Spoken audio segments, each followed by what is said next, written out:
Good day, kings and queens. Welcome to another video. This is round two of the recap of the USA Chess Championships South Africa. And this was relatively, let's actually look at it from my perspective. Let me switch the board. Hang on. There we go. I was playing black in this game, and I was not even prepared. I was playing this guy, Lunga Pagati. For those of you who don't know how to pronounce that, it was an interesting game, and it was very tough. I actually just uploaded this game here on chess.com. I haven't really ran the analysis on chess.com of this game. Anyway, let's just dive into it. I had the black pieces. This was round two. Lunga played d4, I believe. Yes, so the game started out with d4. I went knight f6. Classical knight f6 play, of course. Then he played bishop f4. Now, I couldn't figure out if I wanted to go King's Indian or just play sort of like the modern way, like sort of anti-London line. So I just went for the anti-London line, which was d5. I play d5, e3, pretty standard. Bishop f5, he plays bishop e3, then I play e6. Now, this is an interesting way to play, right? Because even though the evil bar slightly gives white an edge, you should understand that if white trades into this bishop, right, black will have a very strong hold on the e4 square. I think you can even here play something like c6 and maybe g6, bishop g7, and then knight b d7, then just to plop that knight onto the e4 square, that one to there. Typical London ideas, basically. Very playable. It is a very interesting line. And also, I wanted to make my opponent as uncomfortable as well as possible, because I was not comfortable playing this line. I actually decided to play this over the board while I was there playing. So that's what usually happens should he take, right? So after e6, he played knight f3, which is a normal developing move. You guys should know by now that in the London, you actually play for this e5 square over here. There's a huge battle for both squares, in fact, the e5 and e4 and e5 square. And that's what this does. It reinforces this. Me, as you can tell, I'm also fighting for the e4 square there. Three pieces are seeing it, just like him. Three pieces are seeing it. This bishop sees that. That pawn sees that. You get the idea. So knight c6. So here, in fact, I couldn't figure out if I wanted to play knight b d7, but I felt like it would be too much of a mirror image of the London, or knight c6. But then I was inspired by a game which I believe Levy played in one of his last tournaments, Gothamchess, to play this idea of knight c6, right?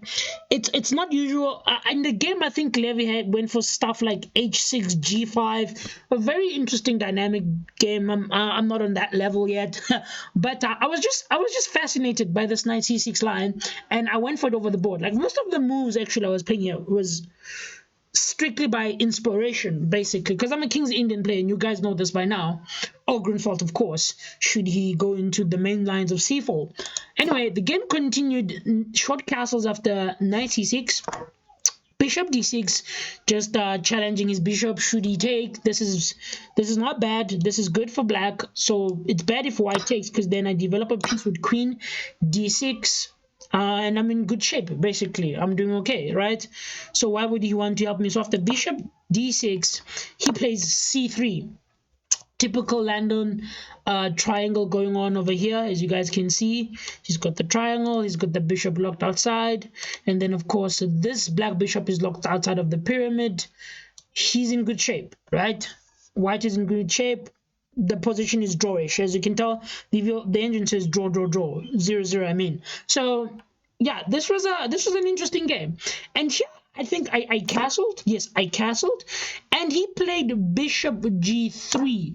Now you should understand here that he can't even really play something like I think knight e5 easily, because I think here I should take. I was calculating.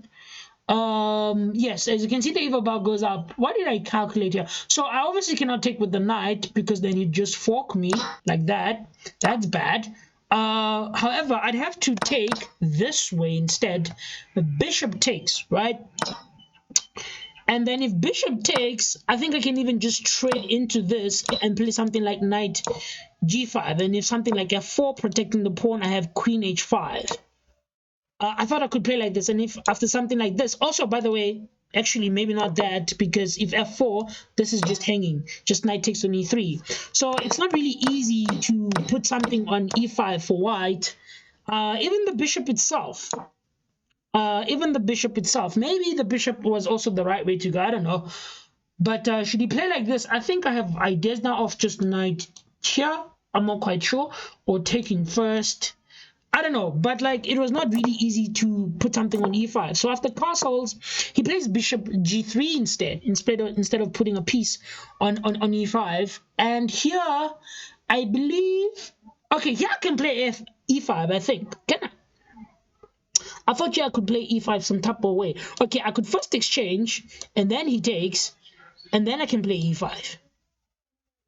Right? Okay, no, the bishop is hanging. Can't really remember the lines, but there was something. Oh, I first played rook e8, I believe. So after bishop g3, yes, rook e8. He still cannot get anything to e5 because the same logic of the moves that we discussed before will also apply.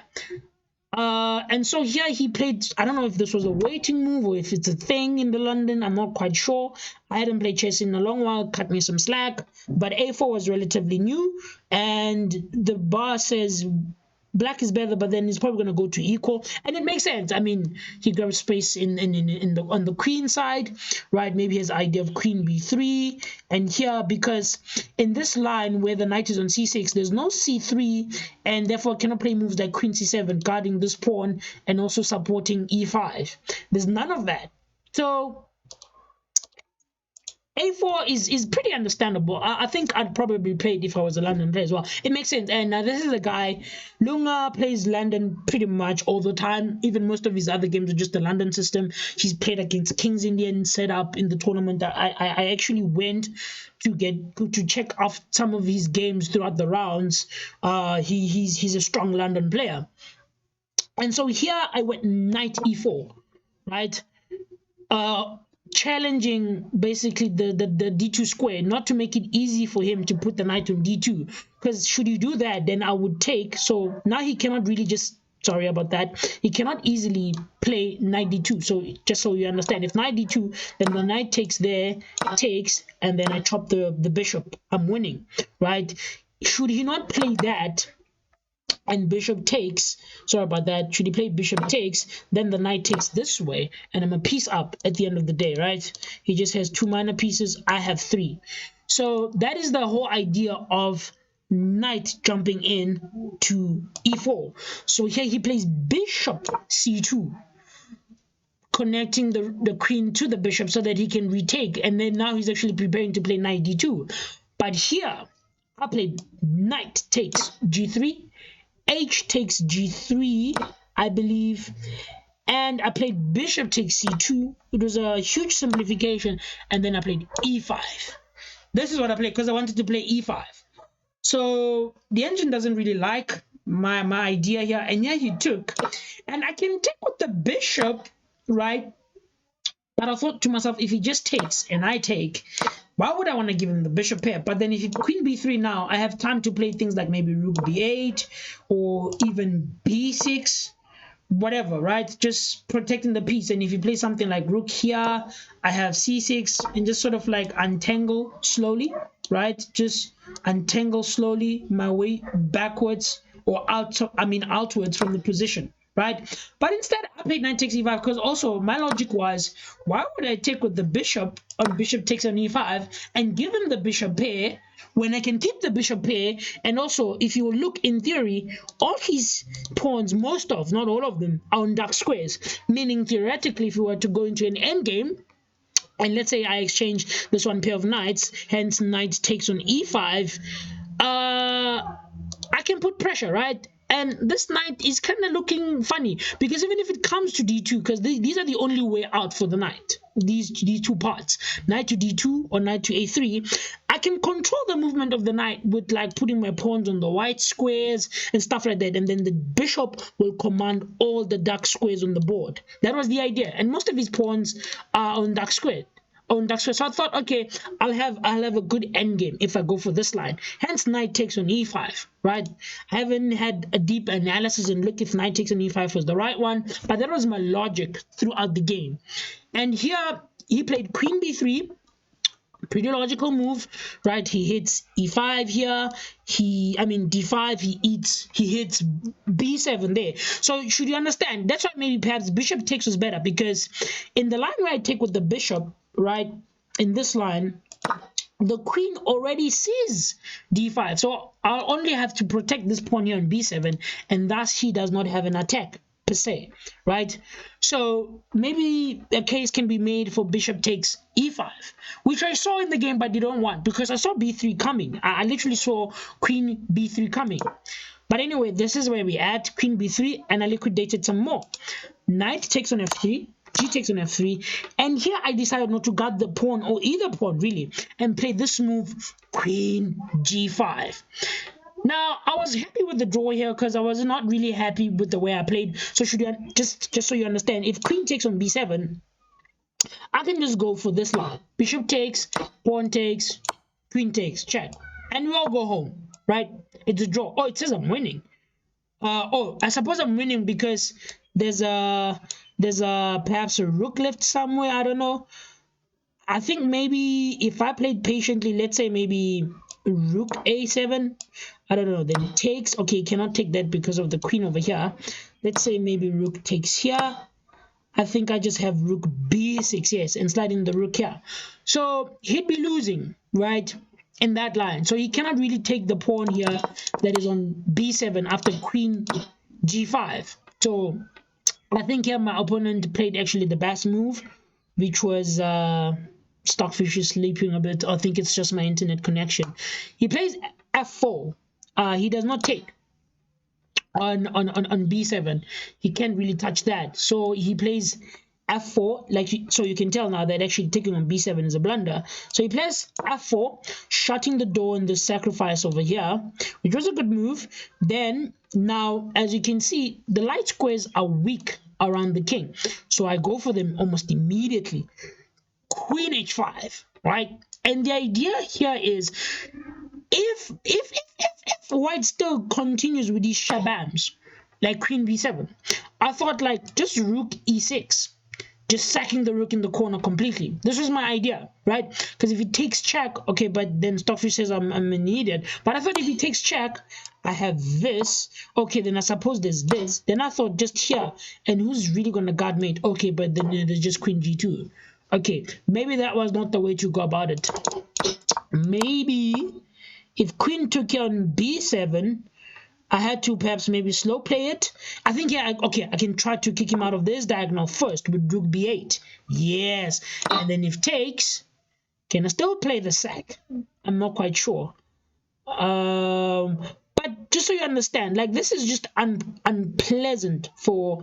Okay, now it says we equal. Maybe rook b8 is not the move. Actually, let me check what line Stockfish will give here. This is interesting. I'm literally rook a b8 is fine. Bishop f8 is also playable. Yeah, so bishop f8 actually sets up the idea of the rook lift without it getting in the way of the tempo of taking here with check, basically, and then just swinging the rook over there. Okay, I see. But the position was relatively equal. Makes sense. So queen h5, my opponent played king g2 anyway, and there's this juicy square over here, king e2. So I went for queen e2, which was the best move. I remember checking this. And then he played queen takes b7, right? And I played queen captures b2. Not the best move. And as you can tell, the evil bar just went bananas, giving the edge to white. I saw this move takes, which we discussed of the game. Rook takes on e3, right? Because he can take, because the pawn is queen is pinned to the king, right? However, this is why I rejected this line, because I thought after queen takes on although this is what the engine says I should have gone for. I thought after maybe something like knight bd2, I think I have really nothing, but turns out there's this incredible sacrifice here on bishop takes on f4, right? And he can't really take here because then that would lead to check and then king in the corner, and then that would lead to mate. right? However, I quickly thought to myself, if knight d2 and then I play something like here taking, there's this incredible move, rook a to f1. Oh, this says it's winning. But I know that there was a way for him to defend here. I'm not quite sure really how. Let's just turn on Stockfish.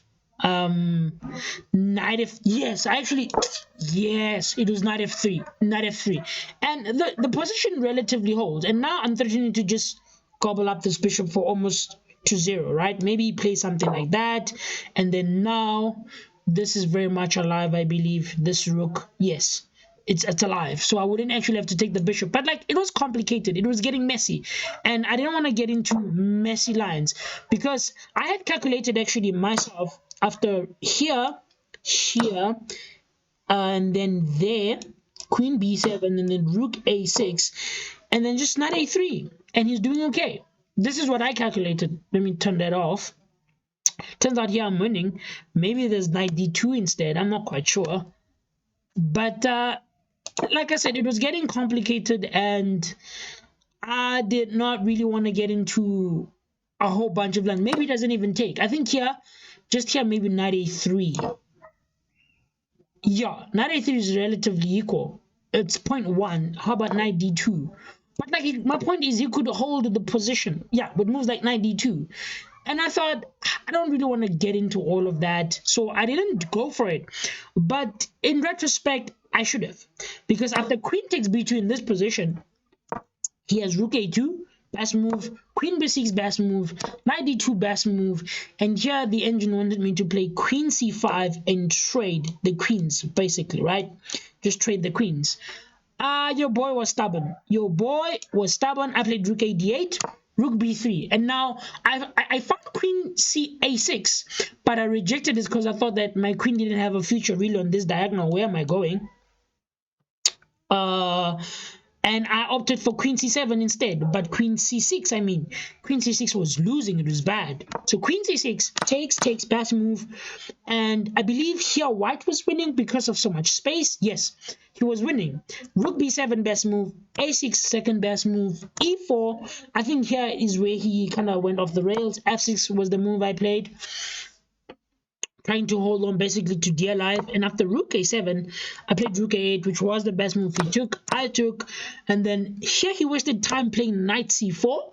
I could have played king f7 here and sort of walked my king up early on to try and equalize, and because this trade doesn't really scare me because it fixes my pawn structure and it helps me a lot. But I also played actually the best move, I believe, which was rook b8, because here he had to actually seize this open file for himself, right? Paralyzing my bishop almost indefinitely to this square, I thought. So after knight c4, I played, oh, sorry about that, knight c4, there it is. So after knight c4, instead, I played rook b8, which was the top line, I believe, just taking control of the only open file in the game, and then and then he played e5. So here, I don't know why I didn't go bishop c5. I was supposed to just go bishop c5, and I'm in good shape. Like, just bishop c5, and I relax. Just bishop c5, right? But I did not go for this. I think I took. No, I went bishop e7 instead, which was much worse. And I don't know what he didn't like, because I thought, yeah, he can just play like he can just play e6, anchor in the pawn maybe with e5, play f4, so that if I try to undermine him and take here, I don't know. Oh, he'll actually have to take first, and then if I take, and then he can just shove the pawn down maybe and support it even with like g4, right? Have sort of this pawn chain here. That's what I thought to myself. And this pawn is here on e6 is gonna be like a thorn to my position. But he did not go for that. He went for rook b2 instead. And I was like, okay, it seems like he's going in the wrong direction. And like you can tell, the evil bar kind of went up a bit. And I played the best move, takes. And here I should have just played king f7 and was patient. I could have equalized, right? I took, he took, and then now I played king f7. But you see, by taking, I helped him undouble his pawns, right? He undoubled these pawns. And now this pawn chain became even stronger. And I was not supposed to go for that. I was just supposed to walk my king up, but he took, then I started walking my king up. But like you can see now, f4 strong, advantages to white, and then king if e6, c4, I played king f5, good move again. He wasted time with c4, king f3, a5, and then after knight d1, I had to play either g6 or bishop c5, right? Because bishop c5 controls the movement of the knight on this diagonal, and if he hangs around and maybe play, I don't know, something like maybe let's say after after bishop c5, let's say he plays something like this. You need to understand that this locks in the knight, right? Classical triangle trap of the knight. So he'd have to play something like knight c3, at which point I'd still play bishop e5, hitting the knight over here, because the knight doesn't really have squares to jump to, right? It's awkwardly placed. It's very, very awkwardly placed. So I had to go for bishop c5. I didn't go for bishop c5 after knight d1. And like that, those were like practically sort of the saving moves. Even g6 here is fine by the engine, I believe it said, because after knight e3, I just play back and I'm chilling, right? Here, I can even attack him. I'm just chilling. Like, it's difficult to break through. Like, as much as this seems like it's winning, it's a bit of a fortress. It's actually not so easy to go through. The engine gave this line and said this is much more holdable. This is my browser stockfish, which is a bit drunk, I believe. The other stockfish definitely was saying this is much playable. Perhaps if I let it sit and run deep depth, it says this is much playable. But that's not what happened, of course. I went down rather the more perilous road, g5, which was just too ambitious and was losing on the spot. Knight e3 check, king e6, king e4, takes f4, g takes on f4, g takes h4, c4, and here I got flagged. I lost on time. But let's face it, this position was losing anyway, right? I was super low in time, and it's something I also really, really need to work on. Lunga actually made a joke, and he said, I play like Grishuk. I'm always down on time. I take a long time to play, which I thought was super hilarious. And this was a trend like throughout my games. It's something I need to work on as a chess player. It's bad. I need to fix it, and I think I need to play more. And I think also it has to do a lot with targeted training through long periods of time, because then you don't really worry about certain moves. Because sometimes I do take, like in this, for example, in this position over here, I took a lot of time actually before playing knight c6. I took a lot of time because I was trying to figure out like what type of play did I want to go for, right? At knight c6 here, like I took a lot of time playing this move. I think about 20 minutes, because I was figuring out, do I want to go knight bd2 and knight c6, because I didn't prepare for this, right? I got inspiration over the board. But yeah, in retrospect, I think going into the future, I should prepare more and just decide on what I want to play and not have to figure out that on the board, because it makes me waste so much time in most of my games. And yeah, this was round 2. I lost this game. Lunga played extremely well, put pressure throughout, and of course I succumbed after king f7. Even though my clock went to 0-0, this was a one position for him. Shout out to him. He played a beautiful strategic game. It was clean, and it was very tough. It was messy, but I learned a lot from this London game, and I think I will review a lot of London lines, because also instead of playing the knight c6 line, there are like c5 lines where you just play aggressively as black, which is something I have to look at. So yeah, this was round 2 of the USA Chess Championship 22 South Africa. Hope you guys enjoyed it. I'll see you again for a later recap. I'll post it later in the day. Until next time, king and queens, cheers. Have a good one.